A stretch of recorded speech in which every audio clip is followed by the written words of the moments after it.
Welcome, beautiful peoples in dark core. What if a large asteroid was headed to Earth?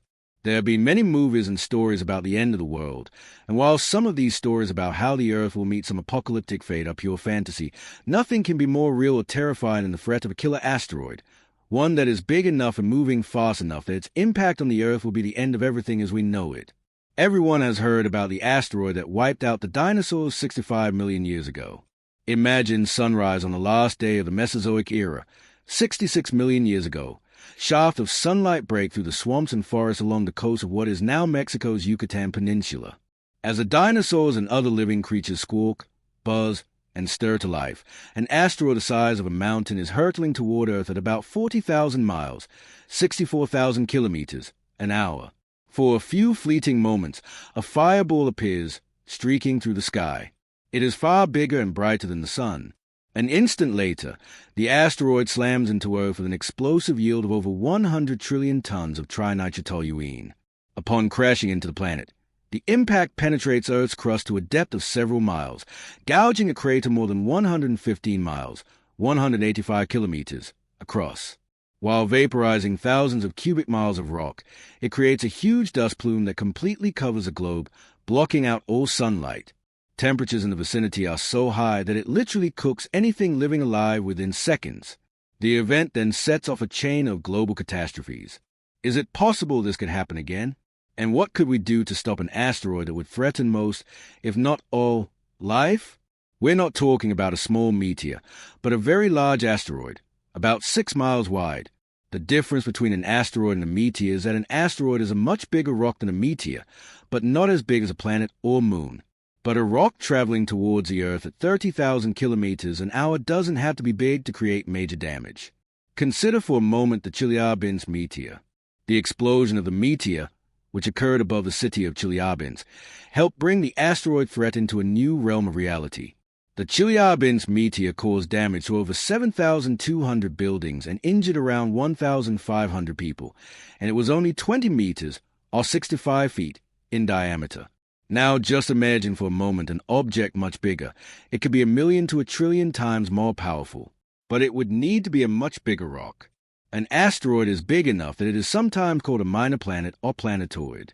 There are millions of asteroids orbiting the Sun, and some of these asteroids can be hundreds of kilometers wide. The asteroid series, sometimes referred to as a dwarf planet, is 940 kilometers, 584 miles, wide.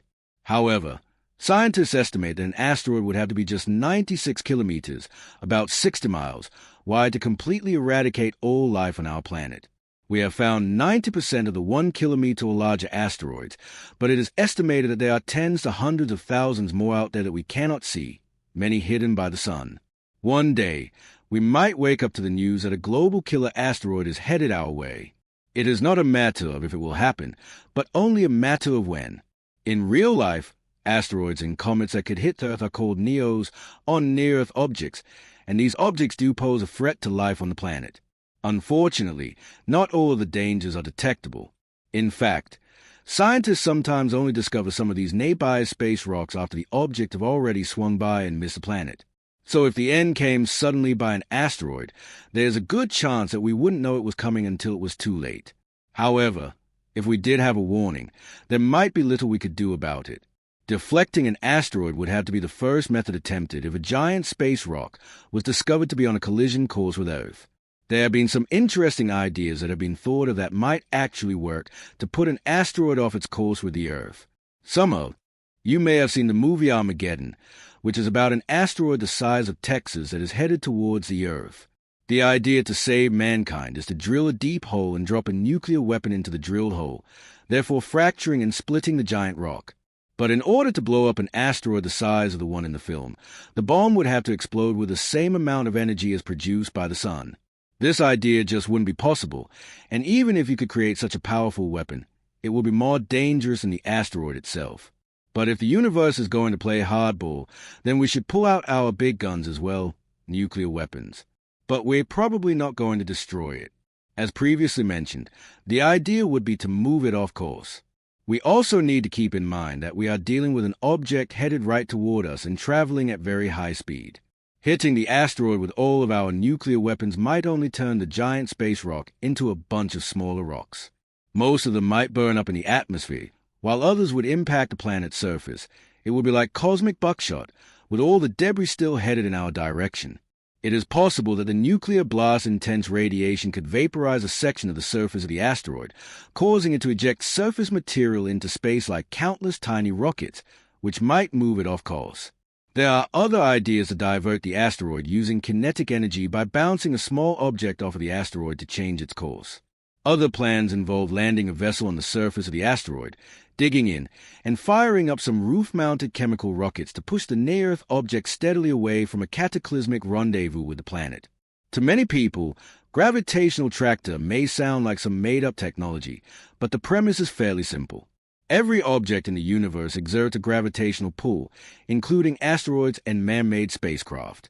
Gravity may be one of the weakest forces in the universe, but it is also the most ready to use since all you need is a little mass.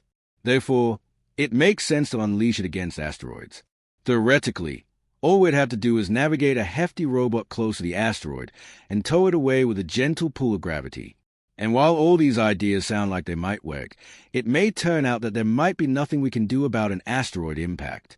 And if you're going to dive via an asteroid, it will be the wind and shockwave that gets everyone first. If a large enough asteroid explodes in the air before hitting the Earth, the resulting shockwave could blast winds powerful enough to flatten cities. In a computer simulation where scientists ran a model simulating the impact of 50,000 asteroids, from the very tiny to 400-meter monsters, all over the globe, 60% of all asteroid deaths were caused by the wind and the pressure from the impact. Giant asteroids are out there, and the sun may be hiding many more. On the 24th of December, 2004, a team found an 885-foot diameter hunk of dark space rock was heading our way with a 1 in 25 chance of smashing into Earth in 2036. The ominous spinning rock was soon named Apophis, after an Egyptian god, the Uncreator. But the Jet Propulsion Laboratory, which tracks NEO orbits, soon refined the prediction down to a much less threatening 1 in 250,000. That still means Apophis will pass between us and our satellites and be visible to the naked eye. The next time the asteroid will pass close to Earth will be on October 26, 2028. It is predicted to be about 2.5 times the Moon's distance from Earth at its closest point. It is estimated to be about a mile wide and is traveling at a speed of 48,000 kilometers, or 30,000 miles, per hour. But you can rest easy. NASA says that it will not affect the planet in any way. Bennu is another asteroid that whizzes past Earth every few years. In fact, there is a chance, although a slim one, that the asteroid will collide with Earth in the near future, less than 200 years from now. Bennu has a shape that looks a bit like a spinning top. It is roughly 500 meters, or 1,640 feet, in diameter and orbits the Sun once every 1.2 years, or 436.604 days. Every 6 years or so, it comes very close to Earth. Although its small size, the damage it would create if it impacted the planet would be catastrophic. And even though these things are flying around out there close to our planet, so far we're in no grave danger. NASA estimates that it has found 90% of the kilometer-sized dinosaur-killing asteroids in our general vicinity. The medium-sized asteroids, on the order of 450 feet in diameter, are harder to spot but can still cause significant damage. The more we keep an eye on them, the more we can devise engineering solutions to push a deadly asteroid off a collision course. We hope you enjoyed this video. What would you do if you found out there was an asteroid headed to Earth? Let us know in the comments.